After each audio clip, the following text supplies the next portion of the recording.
শিক্ষার্থী বন্ধুরা, আশা করি আপনারা সবাই ভালো আছেন।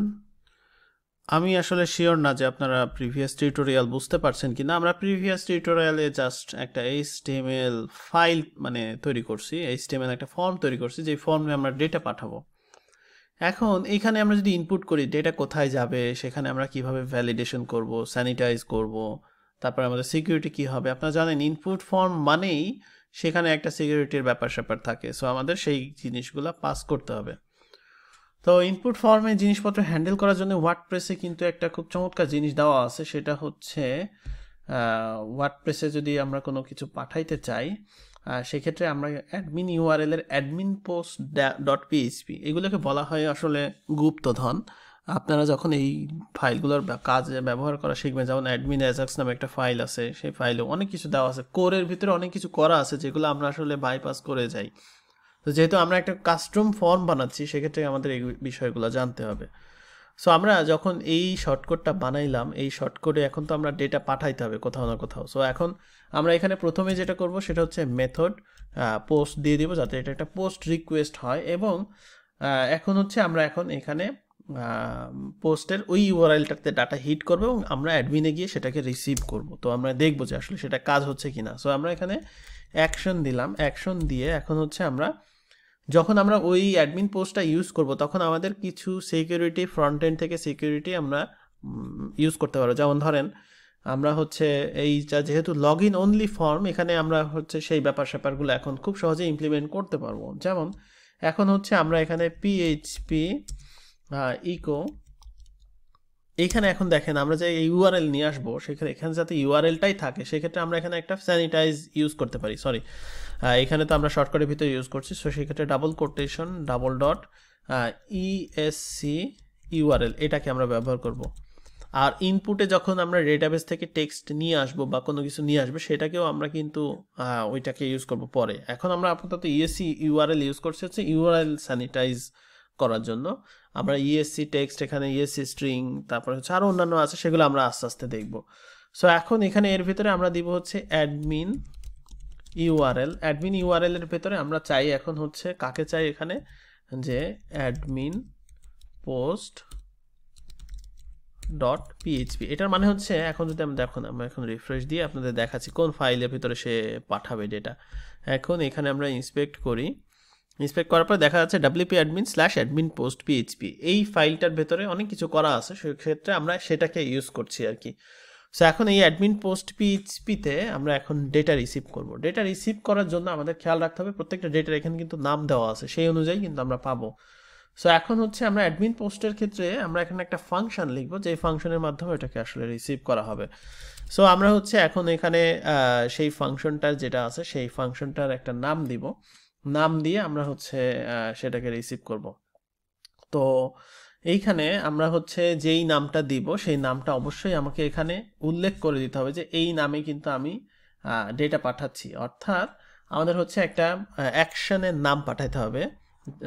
সেটা হচ্ছে আমরা এখানে ফর্মের এখানে একটা বাটন নিয়ে আসি, সেটা হচ্ছে প্রথমে একটা ইনপুট টাইপ হিডেন নিয়ে আসতে হবে। ইনপুট টাইপ হিডেন, এখানে হচ্ছে আমরা এইটার হিডেনটার নাম হবে হচ্ছে একদম ফিক্সড অ্যাকশন। আর এইখানে আমরা হচ্ছে এটার একটা নাম দিব, নেম, ভ্যালু দিব, ভ্যালু দিলাম এখানে। এইটার ভ্যালু হচ্ছে আমরা এখন এখানে আইডি আকারে, ফাংশনের আইডি আকারে ভ্যালু দিব। সো এটা যেহেতু আমরা হচ্ছে রেজিস্ট্রেশনের ডেটা সেভ করছি, সো হচ্ছে এখানে registration data. So registration data নামে এখানে দিচ্ছি এবং এখানে একটা বাটন নিই, বাটন টাইপ সাবমিট। এখানে বাটনের ক্লাস হচ্ছে btn, আপাতত দিয়ে রাখি, পরে আমরা কালার চেঞ্জ করব। সো হচ্ছে এখানে সেভ,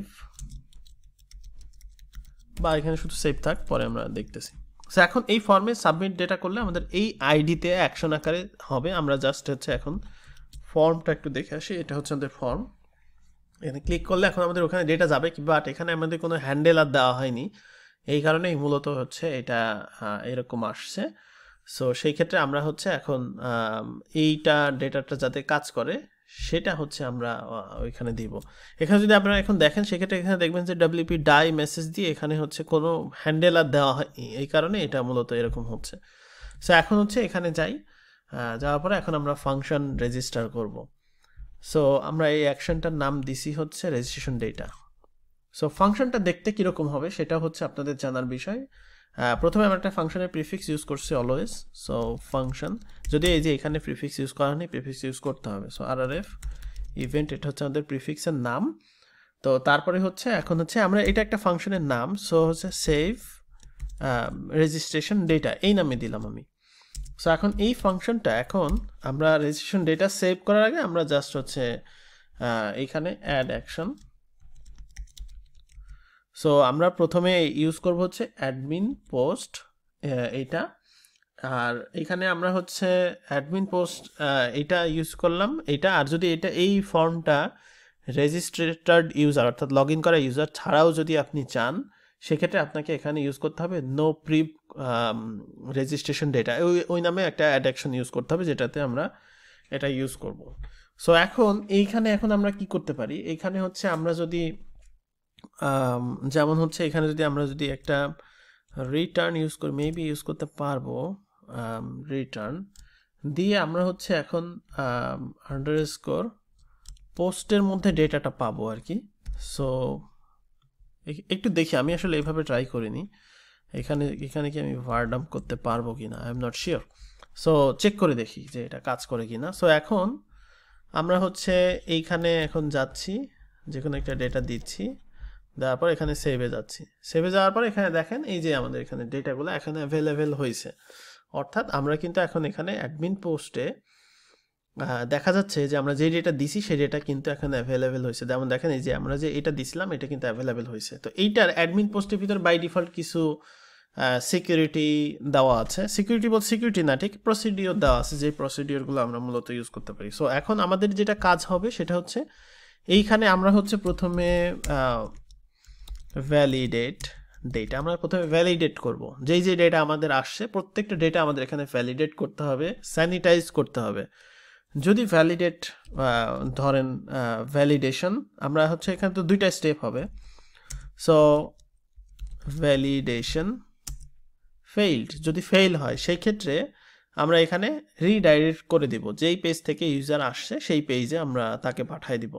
সো সেই পেজটা আমরা কোথায় পাবো, রেজিস্ট্রেশন পেজ আইডি স্ট্যাটিক একটা পেজে পাঠাইতে পারি, কারণ এই পেজ থেকেই তো আমাদের এই পেজে রিকোয়েস্ট আসবে। সো এইটা আমরা হচ্ছে রেজিস্ট্রেশন পেজ আইডিতে দিতে পারি। সো ভ্যালিডেশন ফেইল্ড, এখানে একটা ট্যাব দিই আমি, redirect to registration page with error message, অর্থাৎ আমরা এরর মেসেজে রিডাইরেক্ট করব যে কোনো ধরনের ভ্যালিডেশন পাসড হইলেই, মানে ফেল হইলেই। ভ্যালিডেশন যদি পাস হয় সেই ক্ষেত্রে আমরা কি করব, প্রথমে হচ্ছে স্যানিটাইজ ডাটা, অর্থাৎ ডাটাকে স্যানিটাইজ করব, স্যানিটাইজ করে ডাটাকে ডেটাবেজে সেভ করব, এবং আমরা হচ্ছে ডেটাবেজে যখন আমরা সেভ করব তখন হচ্ছে আমাদের ডেটাবেজে ওই যে কাস্টম পোস্টের ভিতরে আমরা ওই ডেটাটা সেভ করব আর কি।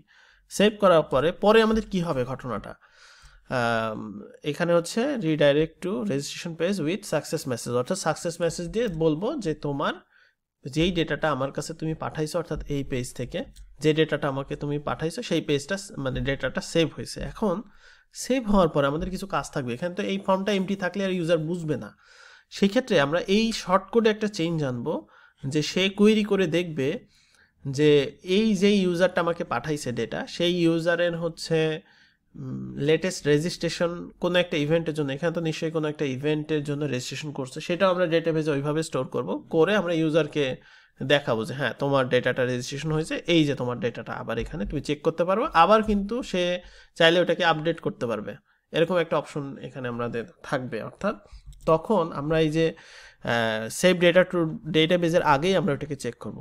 আপনারা দেখে বুঝতে পারছেন এটা একটা লং স্টেপ, এবং যেহেতু এটা লারাভেলে খুব ইজি, লারাভেলে তেমন কোনো কঠিন কিছু না। আমরা ওয়ার্ডপ্রেসে যেহেতু করছি, ওয়ার্ডপ্রেসের যেই প্রসিডিওরগুলো আছে সেগুলো আমাদের কিন্তু সব ফলো করতে হবে, তো সেই কারণেই মূলত আপনাদের কাছে কঠিন মনে হইতে পারে। এই জন্য আমি এই টিউটোরিয়ালটা এখন এখানেই শেষ করছি। আপনারা একটু থিঙ্ক করেন, একটু টিউটোরিয়াল কম্পিউটার ছেড়ে একটু চিন্তা করে দেখেন যে আমি আসলে কি করার চেষ্টা করছি, তারপর একটু বোঝার চেষ্টা করেন, এরপরে আবার ফেরত আসেন।